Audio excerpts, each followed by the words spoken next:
Hello! Magnets, eh? How do they work? One of the pressing questions of our time there. The answer, as with so many things in physics, is to do with the electrons and individual atoms. But anyway, we're not here to answer that question, for we have a far more pressing one. And that is, Christmas is coming. What are we going to buy Dad?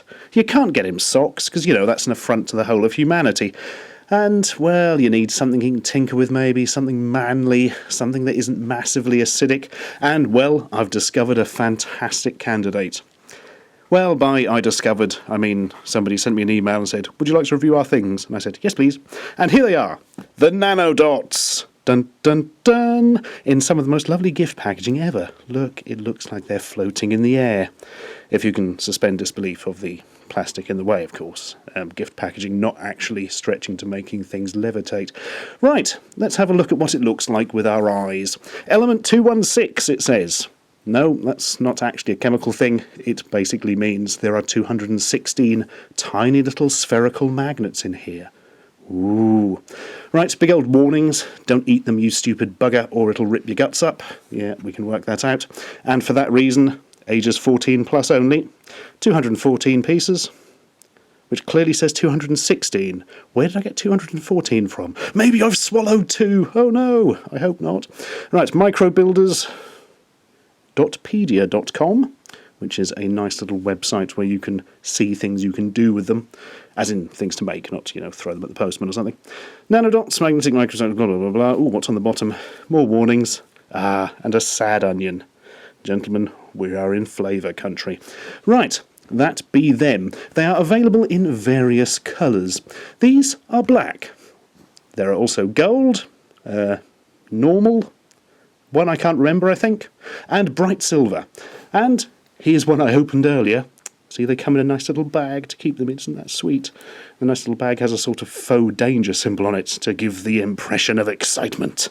These are the bright silver ones. I thought I'd use these on camera because they will provide the greatest contrast. Yeah, you see? See, I was right, wasn't I? Or wasn't wrong. Incidentally, I haven't opened these and won't be because these are a prize. Yes, you can actually win these very Nanodots by entering the competition I announced a few weeks ago. Have a look back in my videos if you haven't heard about it. Oh, all right, I'll put an annotation link there. I don't know why I'm waiting for an annotation link. They don't do anything, do they? Nobody's going to click on it until after the video ends. So I better put another annotation as the video ends. Oh, it's a minefield. Anyway, more importantly, let's look at the Nanodots. They're small, they're dots, they're magnetic, and my goodness, they're tactile. I mean, you can spend the rest of your life just fiddling with these things. They are actually dangerous. I kind of sat there when I should have been writing things, just fiddling with them and going... Yeah, they're like prayer beads, but addictive prayer beads. Oh, right. The way they work is through magnetism. If you haven't worked this out by now, well, frankly, I pity you.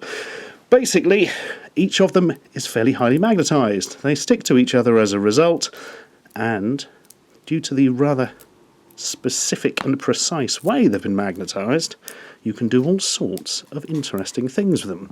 You'll notice how easy it is to pull strings of them out, for example.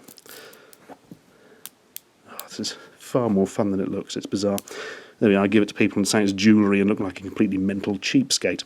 Something else you can do, and this is really the most important thing if you want to build cool things with it, is wrap them around themselves, and you can then start forming big flat surfaces. Ooh. There we are. You can make several of those exactly the same, stitch them all together and make something cool.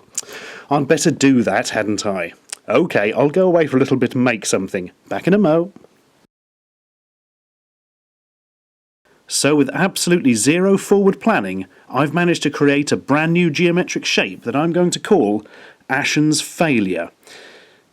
As you can see, it's got holes in it to allow air to pass through to streamline it. I know. This has been an important learning process for me. I've learned I no longer have the patience to do almost anything. Marvellous. All I want to do is squish it up and then pull it out and make little strings. Oh, God, got to stop playing with it. Okay, using my amazing powers of mathematics, I did some quick sums and worked out I can make from the 216 nanodots a cube, which is 6 dots by 6 dots on each side. And then, using my amazing powers of looking things up on that Dotpedia site, I learnt that the easiest way to do it was to form this strip and then sort of stack it up. I must say it was quite a lot of work just getting it into this strip, because the magnetism works for you, then it fights against you, then it fights for you, then it fights against you. There's a joke here about Italy in World War II, but I'm not going to do that. Right, let's wrap it up and see what happens. 1, 2, 3, 4, 5, 6. So we need to do it along that line there. 1, 2, 3, 4, 5, 6. That line there. Oh yeah.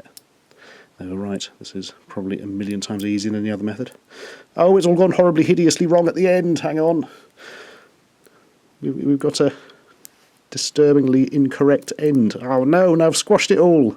I can't even make a cube. I'm rubbish. Darn, you look on YouTube and there's people making these really cool geometric shapes and I can't even get them into a big square. Maybe I should have folded them all the same way. Maybe I've upset the magnets. Oh dear. There we are. I've made this lovely handbag. Something I saw on the mighty YouTubes which interested me greatly was people had devised their own spinning tops out of them. They span really quick and looked really cool, so I thought I'd have a go with my entirely ad hoc, off-the-cuff spinning top design, which almost certainly won't work because I don't really understand the principle behind making a spinning top out of a lot of small round magnets. Shall we try it? Ready, ready. Oh. I thought I might do a bit better than that. Oh.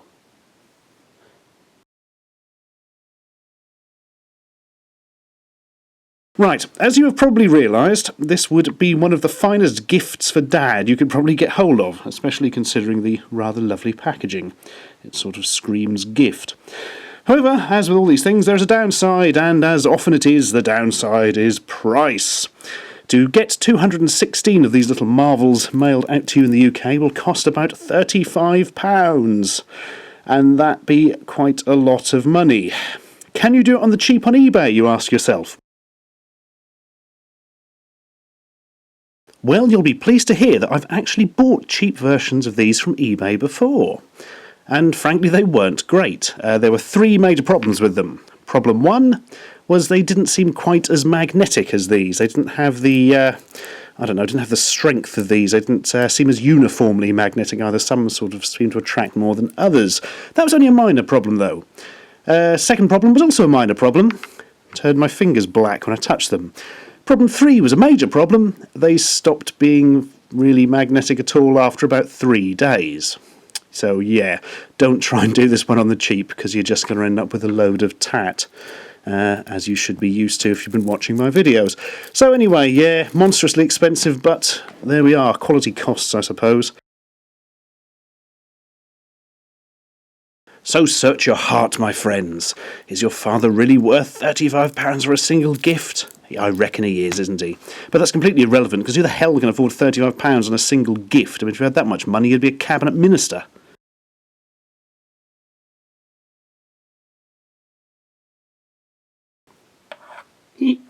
Spin! Ha-ha! Spin, spin! Man, I really hope the magnetic fields from this aren't damaging my camcorder.